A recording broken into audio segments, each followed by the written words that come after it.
We are so very excited to have with us this evening Shawn Yancy, who is an Emmy award-winning broadcast journalist and the former primary weekday news anchor at WTTG TV here in DC. Shawn also founded Girls Night Out, a nonprofit working to improve the lives and empower the futures of women and children in need. And she is also a professional artist with clients nationwide. Welcome, Shawn. Thank you for being here with us this evening. Hi, Heather. Thank you for having me. Hi, everybody out there. I'm glad you were all here for this very, very important cause tonight. Thank you. Thank you. Well, tell us, how are you? How are you doing? And how are you adjusting to this new norm? You know what? I think it's great. I think this coronavirus and this era that we're in has forced us all to pivot, focus on the things that are the most important to us in our lives. And I've certainly been able to do that. I mean, I think while things aren't exactly the way we probably all want them to be, I've found the blessings. I've had an opportunity to spend more time with my family, my friends, and focus on those things that are super important. That's right. That's right. I agree. It's no secret that 2020 has been an unprecedented year between COVID-19 and the racial injustices we're seeing throughout the country. Can you speak to this moment that we're seeing in the country right now? And, even as a journalist, can you tell us, has there been any other point in your career that's felt as pivotal as this?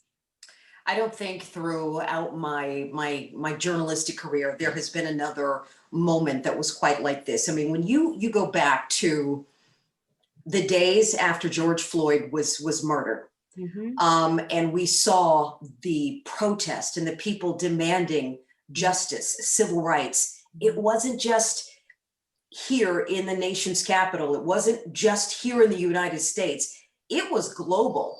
I don't think there has been a one thing that I can remember that has sparked such a wave of activism worldwide.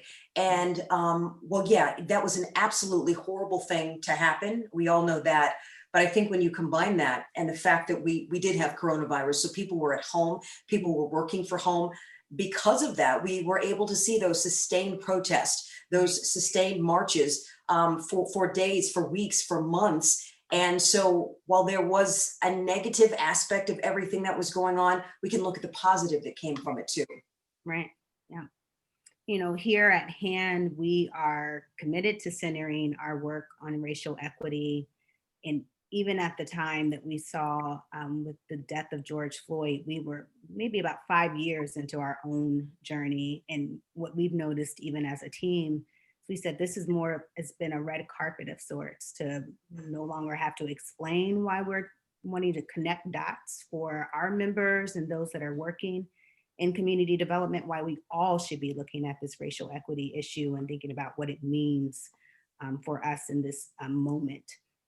So a lot of the leaders, like the late John Lewis, who fought for the right for Black people to vote, and even today, voter suppression is very much alive. So can you share what that right to vote means to you as a woman, and as a Black woman, as a mother in this time right now? I think, when we look back at our history, you look at the John Lewis, but you go all the way back. People died. People fought, people died for the right to vote. And when I hear people say, I'm not going to vote, it's insulting. People died for the right to vote. People fought for the right to vote. It's not just our right, but it's our responsibility.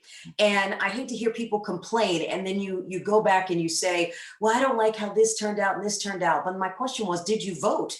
And when they say no, you don't get an opportunity to complain. I mean, this is so important. I mean, every year that we have an election, it's critical. This year feels even more critical because of what our nation has been through. For me as a Black woman, we are still fighting for rights, for equality. And as a mother, as just a human being, it's not just about the presidential election. And I don't care what your politics are. I just want you to vote. But it's not just about the presidential election. In fact, it might be more important when you look at all those down ballot races. When Right. you think about the people and how your child is being educated in their school, it's Mhm. that school board and those people who are behind them who are making those decisions. So you're voting for those people. It is how people are being treated when they're incarcerated. You're voting for those city council members, for those county council members, for the prosecutors in so many different states. So I think more than ever, people need to understand, yes, this is pivotal because of our presidential election, but it's important every single time that there is a vote at the polls, because it doesn't just affect way up here. It's Right. all the way down. I mean, even when you look at the Supreme Court, Mhm. so look at what's happening right now, where at the last minute, the GOP is trying to push through the president's nomination.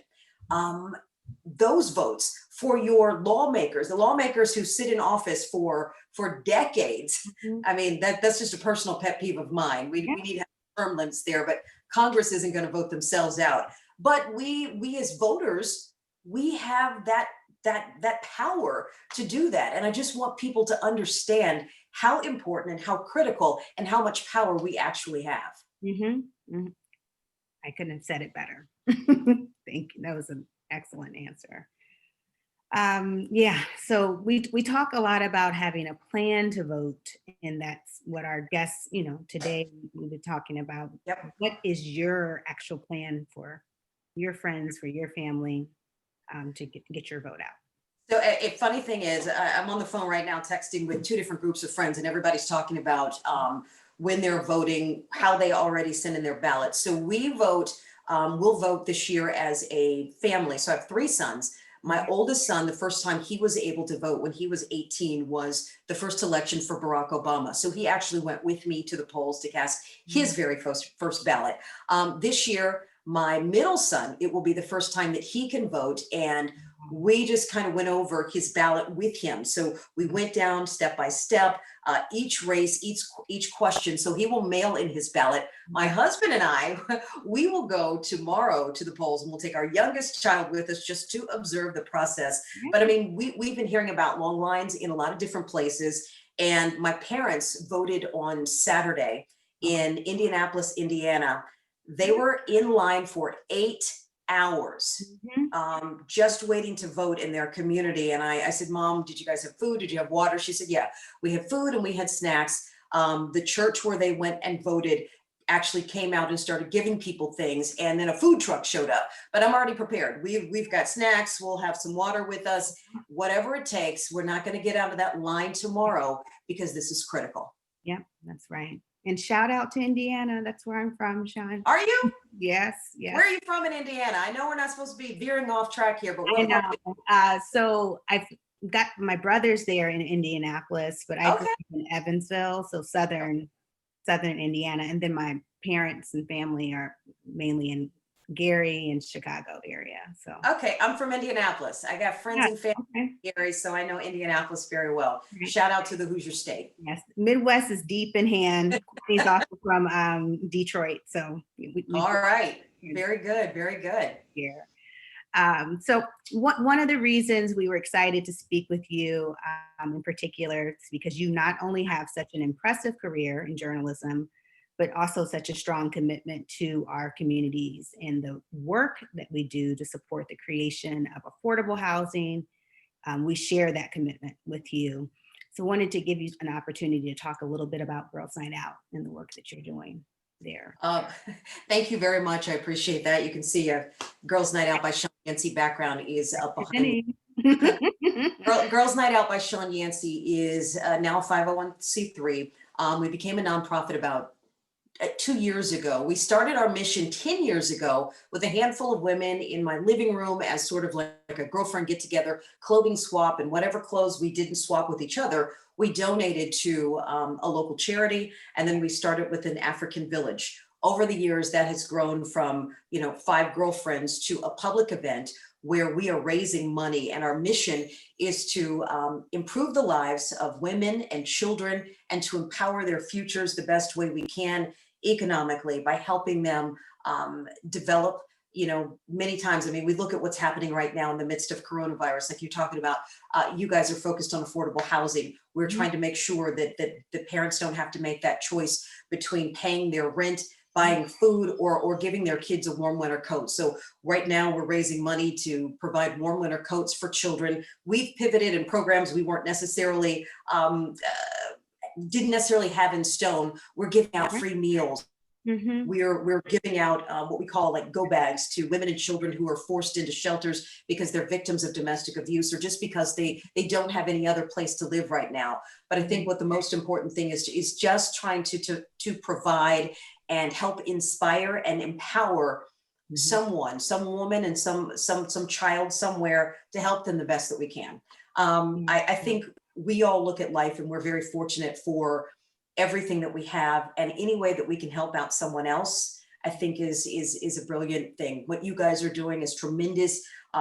This voter rally is tremendous. The work that you're doing through HAND is tremendous. So we're a tiny little organization, just trying to do what we can to do our part. It was born out of love, and we're going to keep on going. So you guys know everything's been a little bit different this year because of COVID, but it is great to see organizations like HAND still doing these kinds of events, however we have to get them done. That's right. Yeah, that's right. And I continue to be inspired by that, by all of our members. We're 450 plus strong that all have figured out how to be nimble, pivot, and keep doing this work in the time that it's oh so important, you know? That's what we have to do. Absolutely.